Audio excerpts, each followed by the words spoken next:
반갑습니다.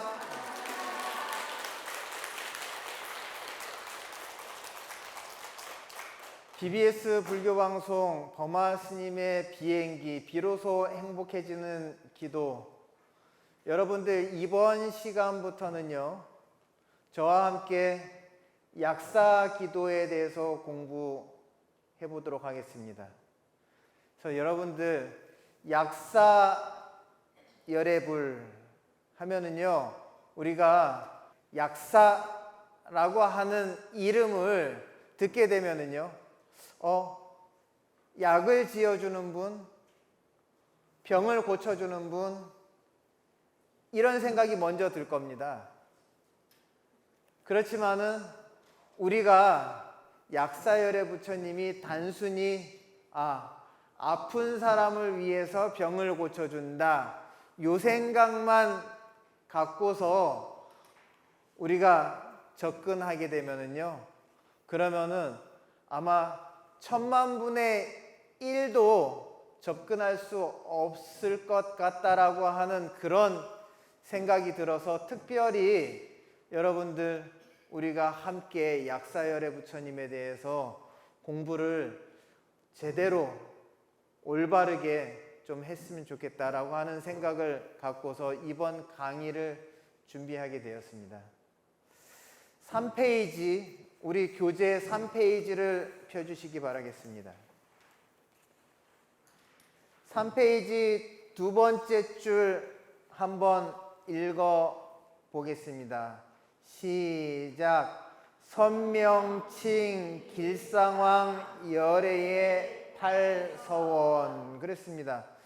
약사열애불 관련된 경전 가운데 약사 7불 본원 공덕경이라고 하는 경전이 있습니다. 그 경전이 약사열애 부처님 관련된 경전 가운데 가장 핵심이거든요. 그 경전에 보면은 약사열애 부처님을 포함해서 7 부처님이 동쪽 세계에 계세요. 그 7 부처님 가운데 첫 번째가 선명칭 길상왕 열애이다 라고 하는 겁니다. 그리고 여러분들 9페이지를 펴주시기 바랍니다. 9페이지 첫 번째 줄 함께 읽어보겠습니다. 시작. 보월지엄 광음 자제왕 열애의 팔서원. 그랬습니다. 여러분은 동방에 7 부처님이 계시는데 그 첫 번째 부처님이 선명칭 길상왕 열애이고, 두 번째 부처님이 보월지엄 광음 자제왕 열애이다 라고 하는 겁니다. 그리고 여러분 15페이지를 한번 펴주시기 바랍니다. 첫 번째 줄 함께 읽도록 하겠습니다. 시작. 금색 보광 묘행 성취 열애의 4가지 서원. 그랬습니다. 여러분들 금색 보광 묘행 성취 열애께서는 약사 7불 동쪽에 계신 부처님 가운데서 세 번째이다. 그리고 여러분들 22페이지를 펴주시기 바랍니다. 22페이지 첫 번째 줄 함께 읽겠습니다. 시작. 무최승 길상 열애의 4가지 서원. 그랬습니다. 여러분들 약사 7불 가운데 동방에 계신 7 부처님 가운데에 4번째 부처님의 이름은 무우최승 길상 열애이다. 그리고 28페이지를 펴주시기 바랍니다. 28페이지 첫 번째 줄 함께 읽겠습니다. 시작. 법해 뇌음 열애의 4가지 서원. 약사 7불 동쪽의 7 부처님 가운데 5번째가 법회 뇌음열애이다 라고 하는 겁니다. 그 다음 36페이지를 펴주시기 바라겠습니다. 36페이지 첫 번째 줄 함께 읽겠습니다. 시작. 법회 승해 열애의 네 가지 서원. 약사 7불 동쪽에 계신 부처님 7분 가운데서 6번째가 법회 승해 열애이시다. 그리고 45페이지 함께 봐주시기 바라겠습니다. 45페이지 첫 번째 줄입니다. 함께 읽겠습니다. 시작. 약사열애 부처님의 12가지 서원. 여러분들 방금 전에 7 부처님을 차례대로 우리가 알아봤죠. 그 7 부처님이 전부 어떤 관계이냐? 이 7 부처님은 근본신은 약사열애 부처님이고, 약사열애 부처님 한 분과 연합을 이룬 부처님이 이 약사 7불이다 하는 겁니다. 그렇기 때문에 여러분들 이 7 부처님은요 함께 움직여요. 제가 약사열애부를 부르면은요 7 부처님이 전부 저의 기도를 갖다가 들어주신다 라고 하는 것을 여러분들 꼭 기억을 해 두시고요. 약사열애 부처님 한 분만 불러도 7 부처님이 전부 나의 연불 소리를 듣고, 내가 어떠한 문제가 있고 무엇을 원하는지 약사열애 부처님 한 분만 불러도 몇 분의 부처님이 반응을 하신다?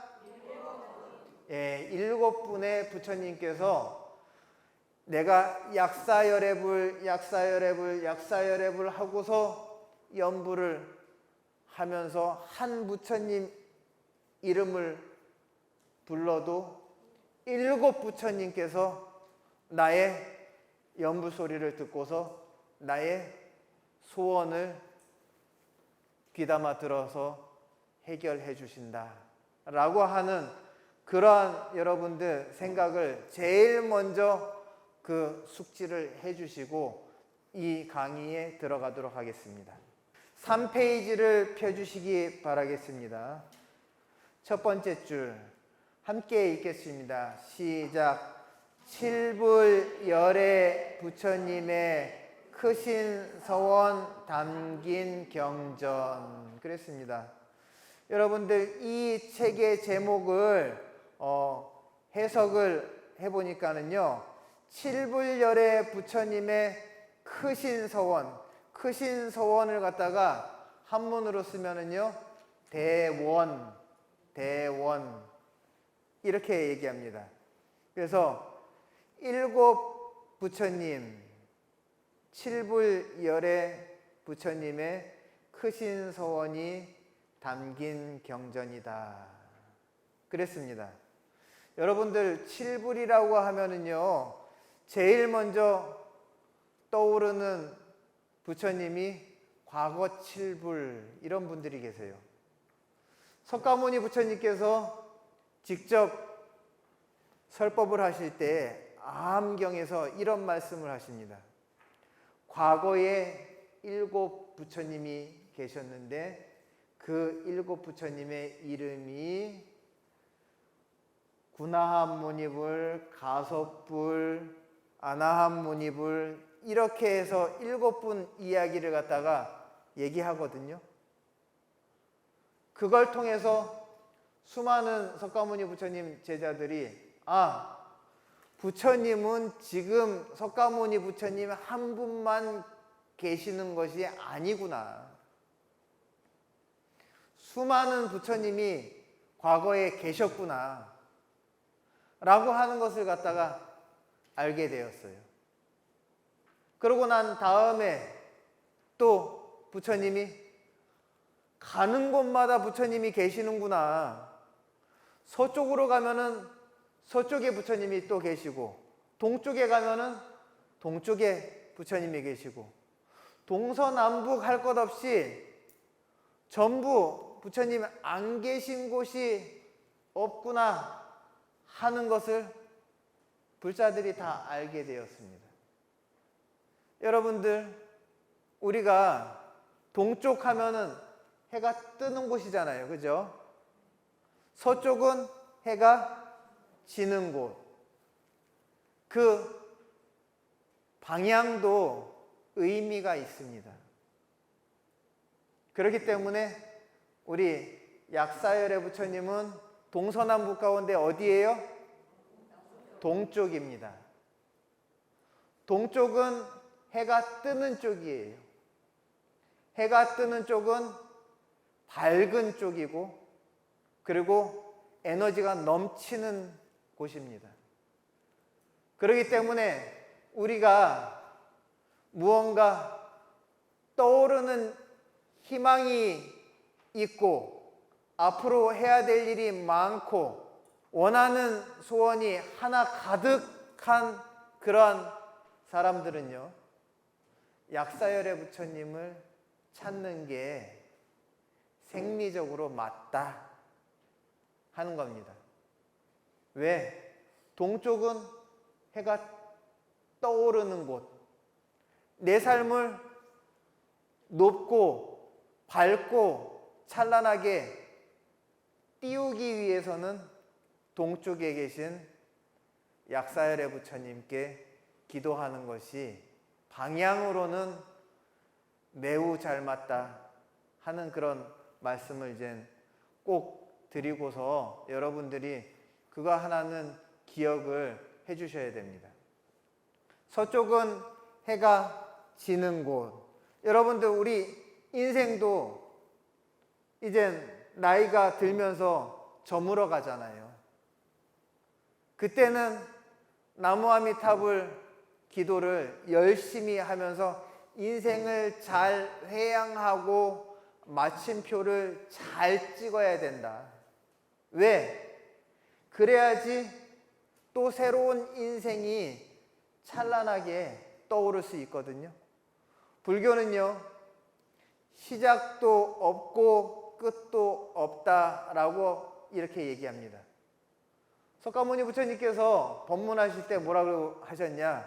무시무종, 시작도 없고 끝도 없다. 왜? 시작이 곧 끝이요, 끝이 곧 시작이다 이 말이에요. 그렇기 때문에 여러분들, 사실은 동서남북이 없어요. 그렇지만은 우리가 사는 데 있어서 그러한 개념을 정해놓지 않으면요, 삶의 질서가 없기 때문에 해가 뜨는 쪽을 동쪽이라고 이야기해, 해가 지는 쪽을 서쪽이라고 이야기해.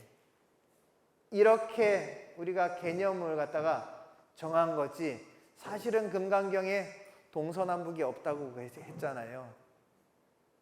동서남북이 없다고 하신 부처님 말씀은요, 동서남북에 집착하지 말라 라고 하는 뜻입니다. 우리가 동서남북에 집착을 하다 보면은요, 따지는 게 많으면은 동쪽은 나한테 안 맞는다고 하던데, 서쪽이 더 맞는다고 하던데 하다 보면은 우리가 삶의 균형이 깨져요. 오히려 부작용이 더 많고, 집착하게 되면은 얻는 것보다 잃어버리는 게 더 많기 때문에, 그렇기 때문에 집착하지 말라. 그 뜻에서 동서남북이 본래 없다라고 이런 말씀을 하셨습니다. 하지만은 우리가 또 동서남북을 구분하면서 얻는 이익이 또 있거든요. 그렇기 때문에 너무 집착하지 말라는 뜻에서 동서남북은 근본이 없다라고 그렇게 하신 말씀에 뜻을 잘 이해해 가지고 우리가 동서남북을 구분함으로 인해서 얻는 이익은 우리가 고스란히 얻어오되 너무 집착하면서 잃게 되는 그러한 손해는 보지 않고 사는 것이 올바른 기도를 하는 불자입니다. 그렇기 때문에 여러분들, 우리가 동쪽에는 약사열애 부처님이 계시고 서쪽에는 아미타 부처님이 계시고 또 가운데는 비로자나 부처님이 계시거든요. 그리고 남쪽에는요 다보열애 부처님이 계세요. 그리고 북쪽에는 석가모니 부처님이 계시거든요.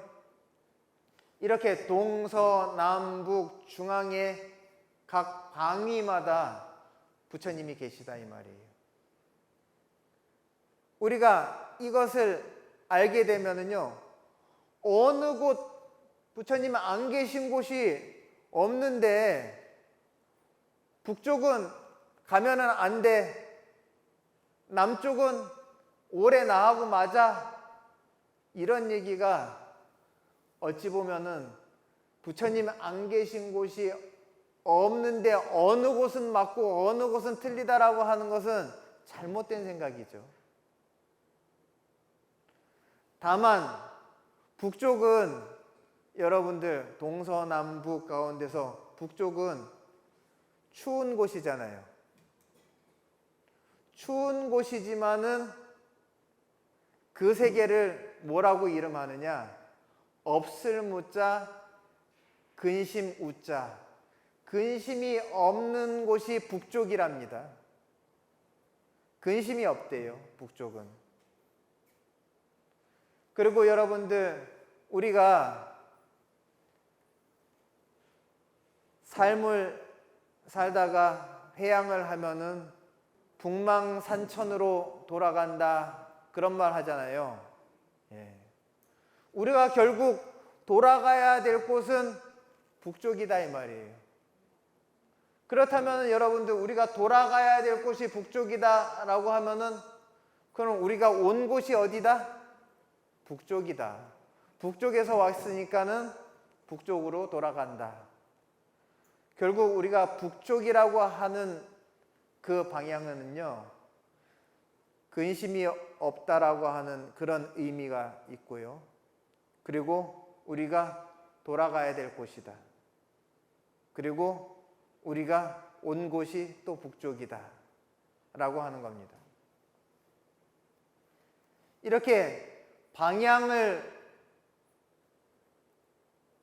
개념에 따라서 우리가 이해를 한다고 하면은요, 그러면은 어느 곳이든지 다 좋은 곳이에요. 동쪽은 해가 뜨니까 밝아서 좋고, 서쪽은 해가 지니까는 이제 모든 것을 내려놓고 쉬어야 되니까는 또 편안하니 좋고, 남쪽은요, 태양이 가장 높고 가장 뜨거울 때, 가장 뜨겁고 가장 에너지가 가장 높을 때, 그때가 해가 남쪽에 떴을 때거든요. 그때는 에너지가 넘쳐서 좋고, 그리고 북쪽은요, 모든 걸 다 내려놓고 이제는 가장 적막할 때, 그때가 북쪽입니다. 해가 이제 막 질 때는 서쪽으로 지지만은요, 가장 깊은 밤에는요, 달이 북쪽에 가 있습니다. 그렇기 때문에 가장 깊은 야심한 밤은 북쪽을 향해 있습니다. 그때는 모든 근심이 없고 모든 걸 다 잊어버린 상태를 이야기합니다. 그리고 중방에는 비로자나 부처님이 계시는데요, 중방은 정중앙을 이야기합니다. 이 비로자나 부처님은요, 안 계신 곳이 없어요. 왜 이 비로자나 부처님을 법신이라고 하거든요. 근데 법신 사상은요, 모든 존재가 다 법신을 가지고 있다, 이렇게 이야기합니다. 그 이야기는 뭐냐? 내 안에도 비로자나 부처님이 계신다. 비로자나 부처님이 누구냐? 비로자나 부처님은 진리입니다. 진리이고 지혜이고 광명이라고 얘기합니다. 그래서 비로자나라고 하면은 광명변조 이렇게 얘기합니다. 광명, 빛이, 변조, 두루두루 안 비추는 곳이 없이 다 비춘다. 그것이 누구냐? 비로자나 부처님이다. 그럼 비로자나 부처님은 어디 계시냐? 항상 중앙에 계신다. 그렇지만 여러분들, 불교에서는요, 이 어느 곳을 가든지 이 세상의 중심, 가장 중앙은 어디라고 이야기합니까? 내가 있는 곳이 중심입니다. 결국은 내가 있는 곳이 비로자나 부처님이 계신 곳이에요. 그럼 내가 있는 곳에 비로자나 부처님이 어디 계시냐? 내 안에 있는 불성이 비로자나 부처님입니다. 아셨습니까?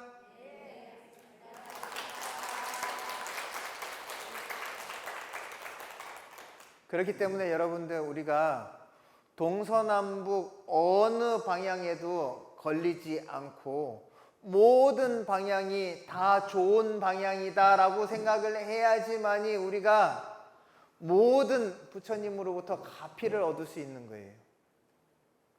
왜 그러냐?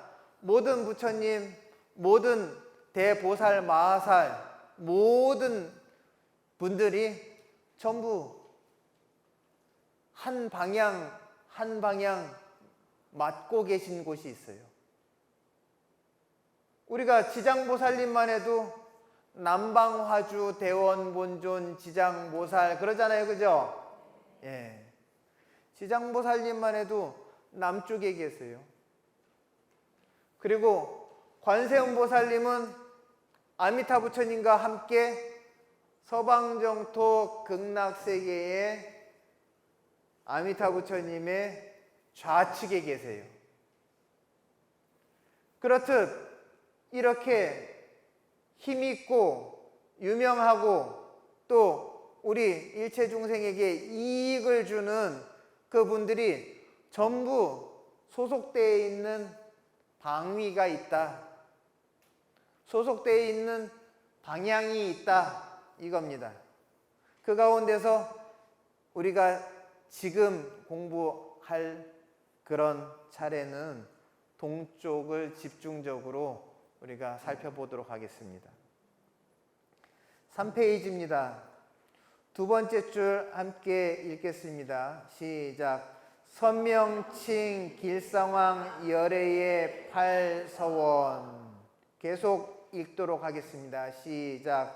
석가세존 약사경에 문수보살 마하살께 칠불열의 첫 번째인 선명길상 부처님의 크신 공덕 찬탄했네. 그랬습니다. 여러분들, 석가세존께서, 석가열애 부처님께서요, 8만대장경 84,000가지 경전을 말씀하시면서 이 약사경에서 7 부처님에 관련된 그러한 가르침을 주셨거든요. 그것을 갖다가 약사 칠불 본원 공덕경 이렇게 이야기하는데 그냥 짧게 약사경 이렇게 얘기합니다. 그래서 약사경에는 7 부처님이 등장한다 라고 하는 겁니다.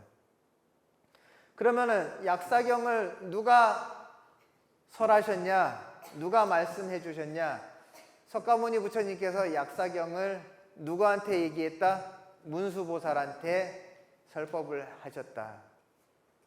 그래서 문수보살에게 석가모니 부처님께서 과거에 7 부처님이 계셨는데 그 7 부처님 모두가 동쪽에 계신 부처님이다.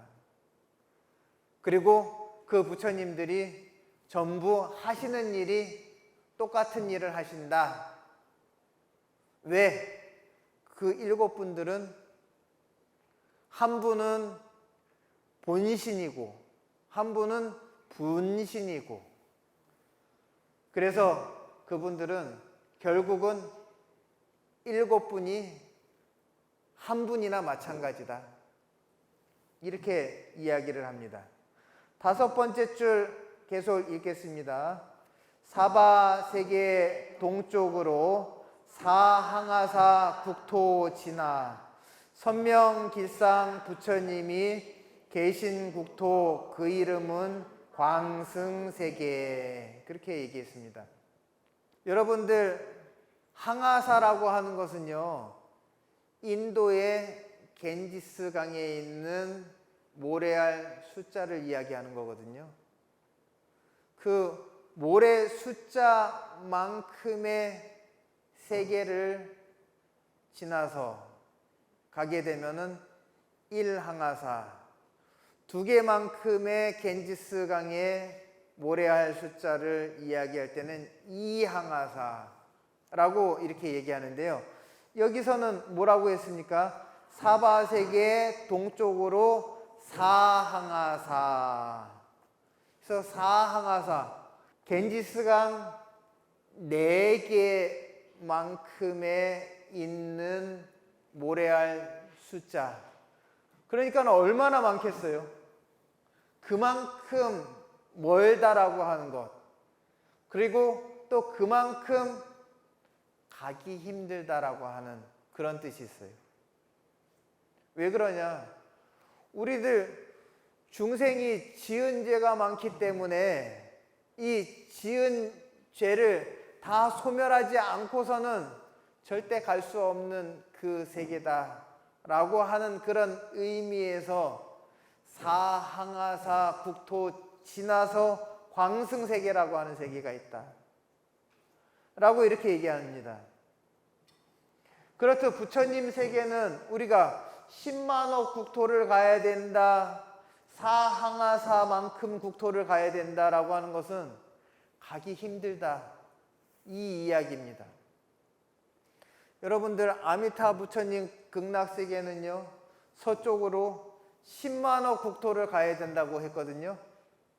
근데 10만억 국토보다 더 먼 곳이 바로 이 광승세계예요. 그만큼 가기가 더 힘들어요. 그나마 극락세계는요, 모든 부처님 세계 중에서 제일 좋은 세계라고 하지만은 아미타 부처님께서 또 가기도 쉽게 만들어 놨어요.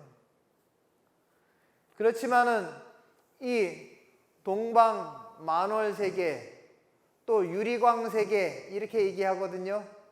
이 7 부처님 세계를 다 합쳐서 만월세계 이렇게 얘기합니다. 그리고 유리광세계 이렇게 얘기합니다. 그렇기 때문에 동쪽에 있는 세계는 만월세계라고도 하고 유리광세계라고도 합니다. 그 세계는요, 어떤 세계냐? 7번째 줄 함께 읽겠습니다. 시작. 헤아릴 수 없이 오랜 과거세에 원만하신 복과 덕을 갖추신 분, 현재에도 셀 수 없이 많은 보살 위하여서 설법하고 계시오니, 문수사리 보살이여, 구국토는 청정하고 향기롭고 보배로운 아름다운 국토니라. 신심 있는 모든 물자, 선남자나 선여인은 누구나 다 그 국토에 태어나길 원하나니, 그 세계의 본존이신 열애께서 처음 발심하신 후로 보살도를 수행할 때 8가지 큰 서원을 중생위에 세웠는데, 그랬습니다. 여러분들, 이 약사 유리광 세계, 동방 만월 세계의 첫 번째 세계인 광승 세계는요, 사바 세계의 동쪽으로 사항하사 국토를 지나야지 있다고 이렇게 얘기를 했습니다. 근데 그 국토는요, 헤아릴 수 없이 오랜 과거세에 원만하신 복가덕을 갖추신 선명칭 길상왕 열애께서 지금 현재에도 셀 수 없이 많은 보살들을 위해서 설법하고 계신데요. 그 이야기는 뭐냐? 여러분들, 셀 수 없이 많은 보살에게 설법을 한다라고 했을 때 보살에게 설법을 한다라고 하는 이야기가 경전에 나오면은 대승법문, 여러분과 함께 따라 하겠습니다. 대승법문. 예. 여러분들, 대승법문이라고 하는 것은, 대승이라고 하는 것은요, 보살법문이거든요. 보살법문은요, 상구보리 하와중생 법문이다. 그러면 상구보리는 무엇이냐? 내가 부처되는 것이 상구보리입니다. 그러면 하와중생은 뭐냐? 일체 모든 생명들에게 고통은 없애주고 행복을 주는 것이, 그게 하와중생이에요.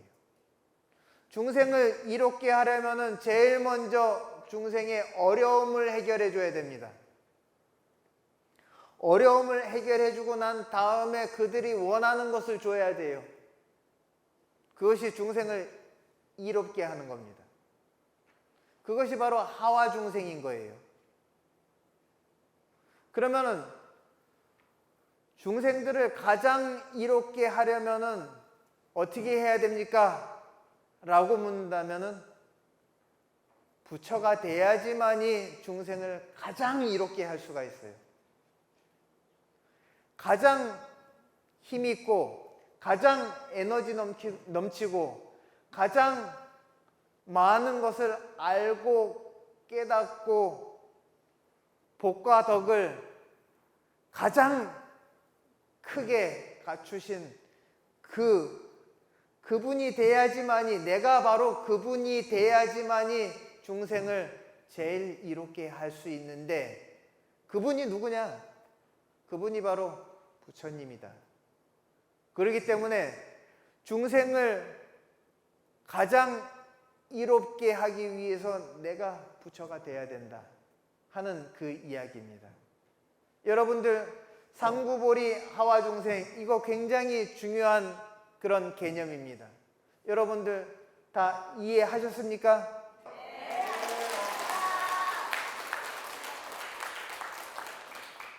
여러분들 3페이지 9번째 줄 보겠습니다. 문수사리 보살이여, 그 국토는 청정하고 향기롭고 보배로운 아름다운 국토니라. 이렇게 나옵니다. 여러분들, 우리가 경전을 볼 때 그 국토는 청정하고, 이런 얘기가 그냥 나온 게 아니거든요. 이게 전부 하나하나 뜻이 있어요. 우리가 모르고 공부를 갖다가 못 배워가지고, 우리가 몰라가지고 그냥 지나칠 뿐이지, 이거 전부 의미가 있는 말입니다. 그 국토는 청정하고 라고 하면은, 불교에서 청정하다라고 하는 것은 번뇌가 없는 것을 청정하다라고 하는 거예요. 여러분들, 이 부처님 세계에는 번뇌가 없어요. 그렇기 때문에 청정하다라고 얘기합니다. 그러면은 불교에서 청정하지 못하다, 부정하다, 오염되어 있다라고 말하는 것은 번뇌가 있다. 번뇌가 있는 것은 청정하지 못하고 오염되어 있고 부정한 것이다. 이렇게 이야기합니다. 그 다음에 여러분들, 향기롭고 그랬습니다. 불교에서요, 향기롭다라고 하면은 그것은 덕스러운 걸 얘기합니다. 사람이 덕이 있는 사람은요, 향기 있는 말과 향기 있는 생각과 향기 있는 행동을 해요. 그래서 이 부처님 세계에는 청정하고 향기롭고 그 다음에 보배로운 그랬어요. 여러분들, 보배롭다라고 하는 것은 대단한 가치를 가지고 있으면 보배로운 거잖아요. 값이 많이 나가는 것을 보배라고 하잖아요. 그만큼의 이 세계에 계신 부처님의 몸값이 엄청난 분위기이기 때문에 보배롭다고 얘기하는 거예요. 청정하다라고 하는 것은 이 세계에는요, 번뇌가 없고, 향기롭다라고 하는 것, 이 세계에 계신 부처님이 항상 현재에도 셀 수 없이 많은 보살들을 위해서 상구보리 하와중생 설법을 하고 계시기 때문에 향기롭다고 이야기하는 겁니다. 그 다음에 가치 있는 말씀과 행동과 그리고 위대한 분이 계시기 때문에 이 세계는 보배롭다고 이야기하는 겁니다. 아름다운 국토이니라. 아름답다라고 하는 것은 변치 않고 그대로 아름다움이 사라지지 않는 그런 것을 이야기하는데요. 우리가 잠깐 아름다운 것은 불교에서 아름답다라고 얘기하지 않습니다. 왜? 아름다움이 사라지는 모습은 추하거든요. 그렇다면 불교에서는 아름답다라고 이야기했을 때는 그때는 이것이 생로병사가 없는 것을 아름답다라고 얘기하는 거예요. 그렇다면 이 동쪽에 계신 약사열애 부처님의 만월세계, 유리광세계 동쪽에 있는 이 세계에도 생로병사가 없는 그러한 곳입니다. 이 국토는 모든 신심 있는 불자들과 선남자, 선여인은 누구나 다 그 국토에 태어나길 원하나니 그 세계의 본존이신 열애께서 처음 발심하신 후로 보살도를 수행할 때 8가지 큰 서원을 중생을 위해서 세웠다라고 이렇게 나옵니다. 여러분들, 서원이라고 하는 것에 서하는 것은요, 맹세를 얘기하는 겁니다. 내가 무슨 일이 있어도 기필코 이 일을 내가 완수하겠다 라고 맹세하는 것이 맹세할 서자입니다. 원이라고 하는 것은 바램입니다. 바램. 그렇게 되기를 갖다 간절히 바램을 놓지 않는 것, 그것이 바로 원입니다. 그래서 맹세하는 것이 서원의 서자요. 그리고 간절하게 포기하지 않고 끝까지 내려놓지 않는 그 마음이 원하는 마음입니다. 그래서 서원이라고 얘기합니다. 우리가 기도할 때 여러분들 이 서원이라고 하는 것이 어찌 보면 우리 기도하는 자세입니다. 우리 기도하는 자세는 첫 번째, 내가 반드시 이렇게 하겠습니다 하고 맹세를 해야 돼요. 그 다음에 간절히 포기하지 않고 끝까지 내가 이것을 이루겠습니다 하는 간절함의 바람이 있어야 됩니다. 그게 서원의 원입니다. 그래서 우리가 기도를 할 때 이 2가지 정말 중요한 핵심을 갖고서 기도를 하되, 여러분들, 우리가 동방에 계신 이 약사열애 부처님, 이 약사열애 부처님은요, 내 삶의 모든 문제점을 해결해 주시는 부처님이세요. 이 약사열애 부처님, 우리 각자가 가지고 있는 그러한 문제점을 갖다가 전부 해결하고 더 이상의 내 삶의 굳은 일이 전부 사라지도록 그렇게 기도할 때에 이 약사열애 부처님 찾으셔야 되거든요. 이 약사열애 부처님을 달리 뭐라고 부르냐? 여러분들 함께 따라합니다. 마하무드라. 마하무드라. 마하라고 하는 말은 크다라는 뜻입니다. 무드라라고 하는 말은 손이라는 뜻이에요. 그래서 약사열애 부처님을 큰 손이라고 부르거든요. 여러분들 손이 작은 사람이 좋아요? 손이 큰 사람이 좋아요? 네, 손이 큰 사람이 좋죠. 뭘 주더라도 손이 큰 사람은 듬뿍듬뿍 주잖아요. 약사열애 부처님은요, 통 큰 부처님이에요. 줄 때 그냥 주지 않습니다. 동쪽 해 뜨는 곳이잖아요. 에너지가 넘치는 곳이잖아요. 줄 때 화끈하게 주는 부처님이 약사열애 부처님이에요. 그럼 여러분들 누가 나를 갖다가 돕는데 찔끔찔끔 주면은요, 그거 참 받으면서도 여러분들 찝찝하잖아요. 그런데 통 크게 확실하게 화끈하게 주는 그런 분을 만난다면은요, 여러분들 귀인을 만난 거란 말이에요. 부처님 가운데서도 마하무드라, 손이 큰 부처님이 바로 이 약사열애 부처님이에요. 이분은요, 정말 통 큰 분이고 확실하게 주는 분입니다. 여러분들 삶에 문제가 있다라고 하면은 이 부처님이 손이 큰 분이 돼가지고 한 손에 다 잡아가지고 여러분들 문제점을 전부 끌어갈 거고, 그리고 여러분들한테 다시 또 통 크게 여러분들이 원하는 것을 갖다가 주는 그런 부처님이 바로 이 약사열애 부처님입니다.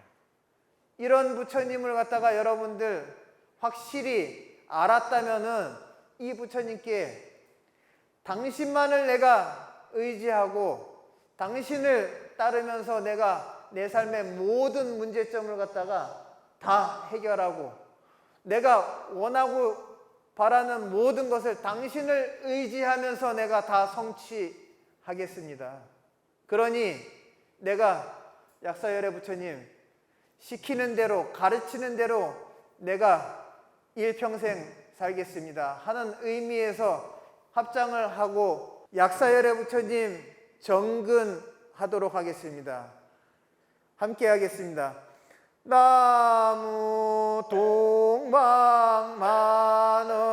세계 12상원 약사열애불 약사열애불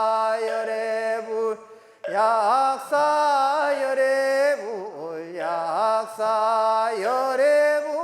약사열애불 약사열애불 약사열애불 약사열애불 약사열애불 약사열애불 약사열애불 약사열애불 약사열애불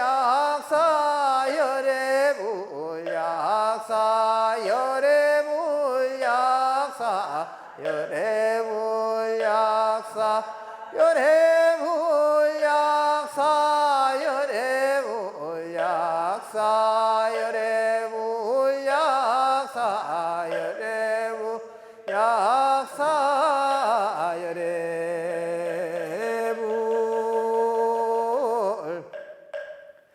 여러분들 이 약사기도, 이 경전에선 이야기합니다. 약사기도를 어떻게 해야 되느냐라고 했을 때는 지극정성 나의 이름을 부른다면은 그 나의 이름을 지극정성으로 부른 공덕으로 내가 일체 모든 장애를 소멸시켜주고 행복을 주겠다 그랬습니다. 기도 방법 복잡하지 않습니다. 지극정성으로 이 약사열애 부처님 이름만 부르면 됩니다. 이름을 반복해서 부르는 것, 그거 외에 특별한 기도 방법이 없습니다. 그렇기 때문에 우리 모두 함께 우리의 삶의 장애를 소멸하고 행복을 위해서 이 약사열애 부처님의 거룩한 이름을 반복해서 부르는 것, 여러분들 실천해 주시기 바라겠습니다. 아셨죠? 예, 이것으로써 오늘 약사열애 부처님 기도 특별 강의 첫 번째 시간 마치도록 하겠습니다. 감사합니다.